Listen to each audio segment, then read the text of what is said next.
आज मैं आपको ईरान इजराइल कॉन्फ्लिक्ट के बारे में लेटेस्ट अपडेट बता रहा हूं।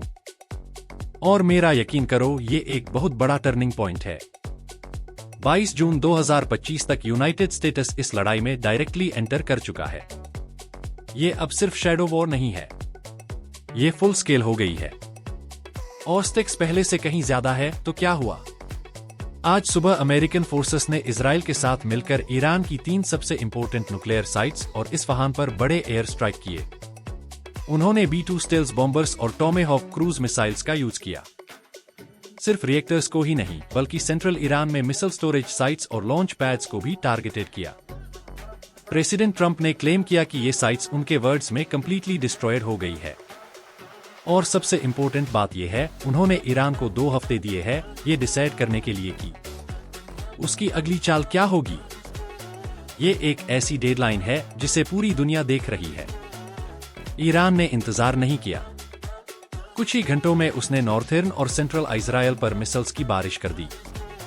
हाइफा जैसे शहरों को हिट किया अब तक का नुकसान। लेटेस्ट अटैक्स में 24 से ज्यादा इजरायली सिविलियंस मारे गए और 11 और घायल हुए। ईरान में ये और भी ज्यादा जानलेवा है। ऑफिशियल रिपोर्ट्स के मुताबिक बॉम्बिंग में 430 से ज्यादा लोग मारे गए हैं और कम से कम 3500 घायल हुए हैं। ईरान के लीडर्स का कहना है कि वे सभी खुले रख रहे हैं क्नॉइस और ज्यादा रिटेलिएशन के हिंट दे रहे हैं।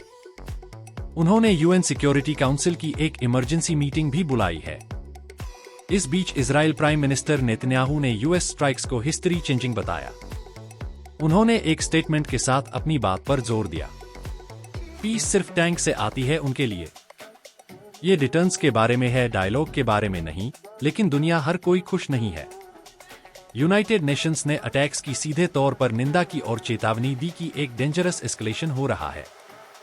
रशिया और चीन ने यूएस की डायरेक्ट इन्वॉल्वमेंट के लिए उसकी निंदा की और अमेरिका के अंदर भी प्रेसिडेंट ट्रंप के डिसीजन से तेज पॉलिटिकल डिबेट छिड़ गई है। कुछ इसे बोल्ड लीडरशिप मानते हैं, दूसरे रेकलेस ब्रिंस शिप आओ बड़ी पिक्चर की बात करते हैं। ऑयल प्राइसेस तेजी से बढ़ गए हैं। गल्फ शिपिंग रूट्स अचानक खतरे में आ गए हैं। इस रीजन का एयर स्पेस टेम्स है और ग्लोबल मार्केट्स को झटके लग रहे हैं। डिप्लोमेटिकली ये एक स्टैंड ऑफ है। यूएस कहता है कि ईरान के पास जवाब देने के लिए 2 हफ्ते है, लेकिन ईरान कहता है कि वह तभी टेबल पर आएगा जब लड़ाई बंद हो जाएगी।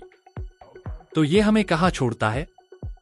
यूएस अब एक ऐसे कॉन्फ्लिक्ट के बीच में है जो आसानी से एक रीजन वॉर में बदल सकता है। अगले 2 हफ्ते क्रिटिकल है।